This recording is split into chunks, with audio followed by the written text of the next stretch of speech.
Warner started to walk away like he was going to take a timeout, and they snapped the ball directly. The first time I saw it done was in 1959 when Bobby Layne did it.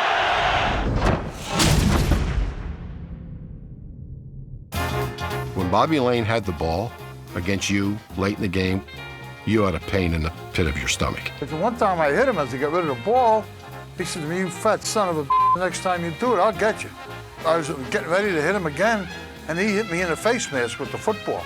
When Layne starts throwing passes, anything can happen. And you bet your life, he put the fear of God in me. He reeked of alcohol. I said, "Bobby, you must have had a hell of a night last night." He said, "I may have had a few at halftime." And, you know, I wouldn't doubt him. This is the way the guy was.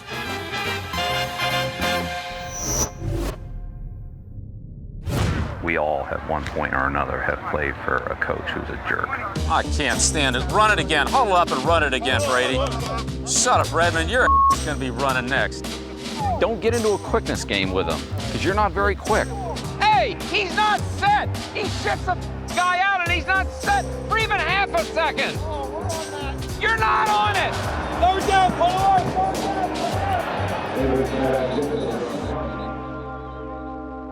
That man has the greatest way to say nothing. You've prepared to face this Peyton Manning-led offense more than 20 times in your coaching career. Is there one common thread that stands out to you over the years? I guess Manning. Just gotta get back to work. We gotta improve in every phase of the game. We just got to do everything better. Got to block them better, throw, catch, get the ball out on time. He seems to have an easier time expressing when he's displeased than when he's happy.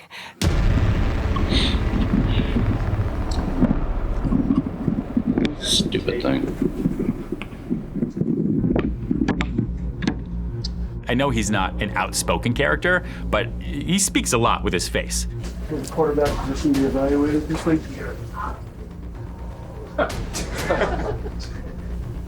He just doesn't care. He is just there for the game. Everything else, it just does not matter to him. You know, we'll face another challenge next week. He just says, on to the next one. We'll get on to Miami next week. San Diego next week. Move on to Dallas. We're on to Cincinnati. Do you think having a 37-year-old... We're on to Cincinnati. And that's like his thing, over and over and over. Take it 1 week at a time. Get ready for next week. Sure, that's what you were looking for. Conrad, is it true? Are you really that nasty? Phyllis, that's a bad rap. I have never done anything in my entire life to be classified as dirty, mean, or even criminal.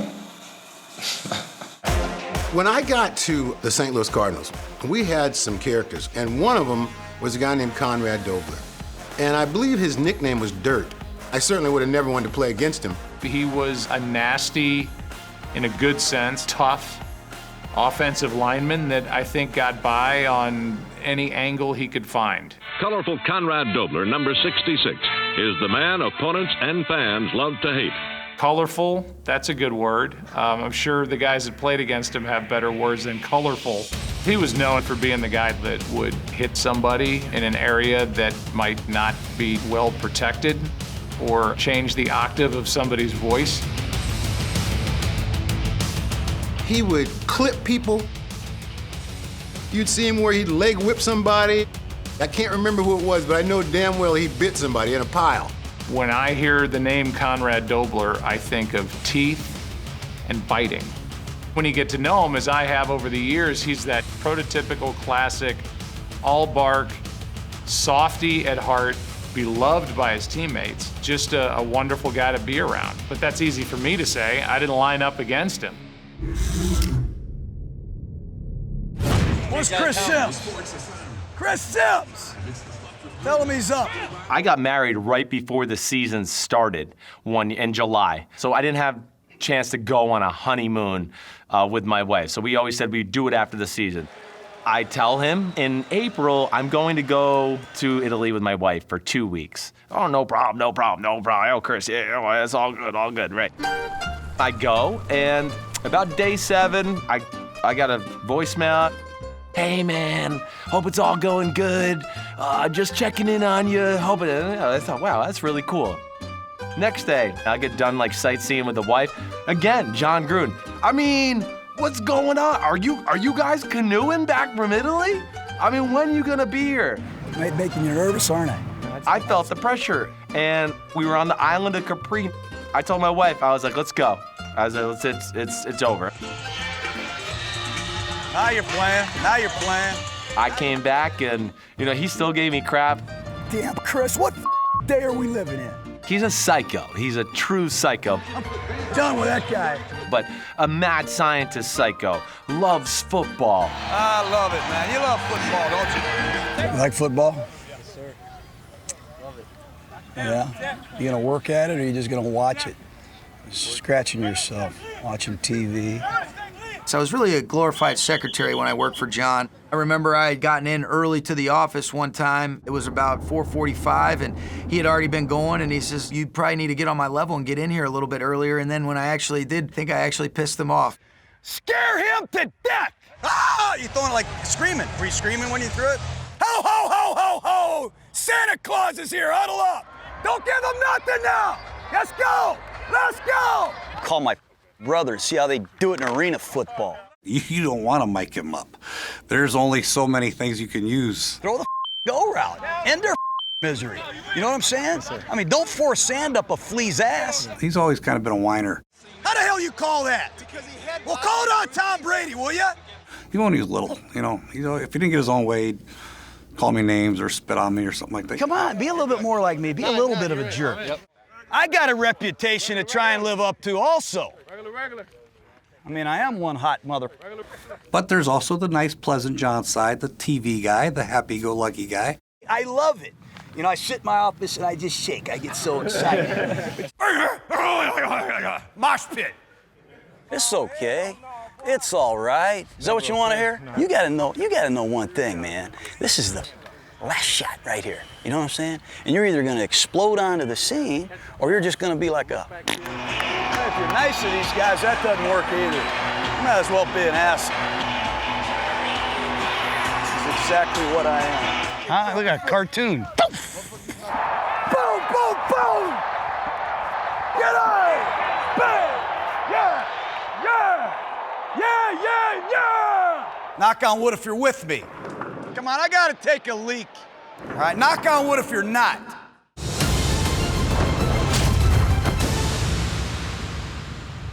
I called him 3 Mile Lyle because he was a lot like a nuclear reactor.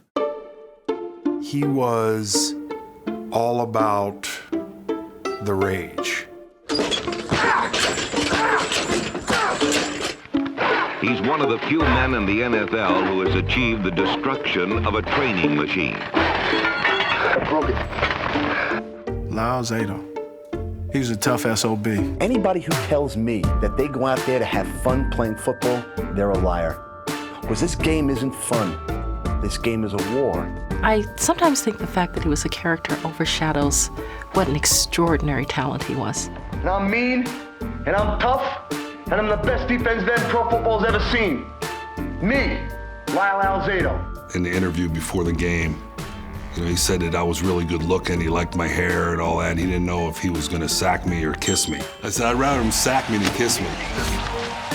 Joe Theismann and I were in the Superstars together. He's a great athlete, and if I get a chance in the game to tear his head off, I'll do that. He's holding me. I told him to keep his hands off me. He didn't keep his hands off, so I punched him. You punched him? Yeah.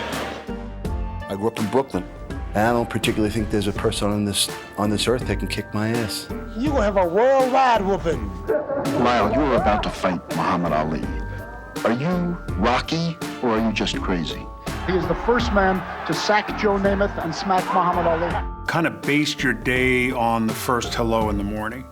At one time we gave him a mood ring, actually. Don't you analyze me, and don't you tell me what I am until you get close enough to understand what I am. Then you can make an analysis of me.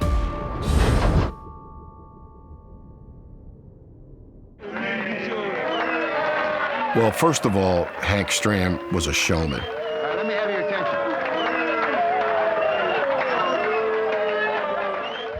This is our playbook, and it's divided into 3 chapters. He really was a brilliant offensive coach, and he would have complicated calls. And I'm sure that a lot of that was show. When he walked out of his home, he was going to be viewed satirically proper. He made sure that he was always exquisitely dressed. He was one that would push, cajole, request, demand. Jesus, he dropped the ball. Oh, it's like he's trying to catch that ball with his elbows. You got cleats on your shoes? No. What? Geez, you look like you got bedroom slippers on. He was the first coach that they mic'd in a Super Bowl. Yes, sir. And they didn't tell anybody he was hidden. You see him grab Lenny by the arm and pull him real close to his chest. That's where the mic was, you know. We couldn't figure it out, you know. Blue right slot, fake, draw, 908, 51, G-O reverse, you know. Yeah. Mr. Official, let me ask you something. Okay, Coach, go ahead. How can 6 of you miss a play like that, huh? All 6 of you. The ball jumped out of there as soon as we made contact, and nobody... I thought you were talking about you being on the field. No. What? Come on, Lenny. Pump it in there, baby. Just keep matriculating the ball down the field, boys. I say it at games every time. I said it the other night. Keep matriculating the ball down the field, boys. I really don't know what it means. The mentor, 65 toss power try, yeah! That's it, boys. That's it, Rats. That's it, boys. World champions, baby. Nice going. Yeah, nice. World champions. You kind of shy. Nah. You just don't want to talk, really. I'm just about that action, boss. Depending on how you view Marshawn Lynch and his behavior at press conferences, interviews in the locker room, he's not there to play anyone else's game but his. And his game is football. Pushes him at 35, look at him go! And on the field, he was one of the best at that game. Holy catfish! Marshawn Lynch says, get out of my way! Oh, it looks so good! It must have came from the stars up above! Personality-wise, he was amazing. Everything out of his mouth is beautiful. You know, he's sort of a Yogi Berra, if you will. DJ Hooshmazoo. DJ, who's your mama? Seahawks, 12 Hold on, tell them what channel we on. Oh, this channel 83 pay-per-view, man. Only pay-per-view. Hold on, how they subscribe? You gotta be blessed. You heard it. You're welcome. I think if you're a professional football player and you're working your butt off on the football field, the idea of putting on a suit and sitting behind a desk and answering questions politely should feel a bit absurd. And I think it's that absurdity that he's sort of, you know, calling out. It don't matter what y'all think, what y'all say about me. He didn't like all of the hype and the hoopla and what he would think of as BS in a lot of ways. You know, he was quiet, but he was making he was speaking loudly. I'm here so I won't get fined. And I'm just here so I won't get fined. I'm just here so I won't get fined. Repetitive as it may sound, there's something really imaginative about the way that he answers questions. Marshawn, can you describe the 79-yard touchdown run? Thanks, Fax. How about the stomach issue early in the game? I appreciate you asking about my stomach. Thank you. Hey, I'm just here so I won't get fined. I think Marshawn Lynch is one of the most legendary characters in the history of the NFL because he did it his way. He had magical moments on the football field, and he took care of his people. What are you doing for Christmas? Christmas? I mean, I gotta get to Thanksgiving first. I'm going to give out turkeys back in the hood. I'm with you. You want me to come? You will? I appreciate it, though, big dog. Hang on. But I'm going to be in the hood giving out turkeys like Nino Brown, baby. Like Nino Brown, trying to restore my community.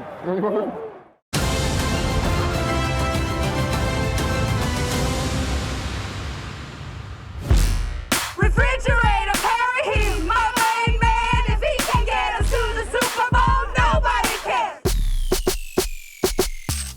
The most colourful character that's ever taken the field in the NFL, William Refrigerator Perry. The physical presence of an absolute tank. I had never seen such a large man. He was about 315 pounds and a lovely Gap 2 smile. You gotta remember, the Fridge had a music video. He had cheerleaders called the Fridgettes.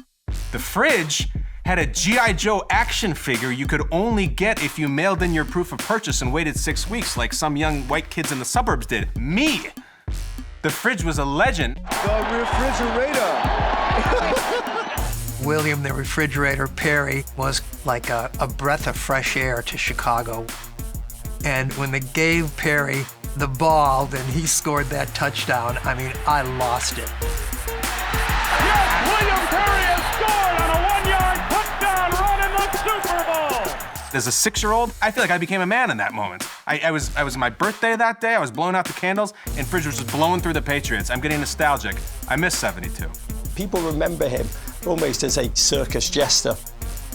Real role model for me in terms of working hard, winning, which I don't do a lot of, but savouring every second and making great memories. Yeah, and named after our favourite kitchen appliance.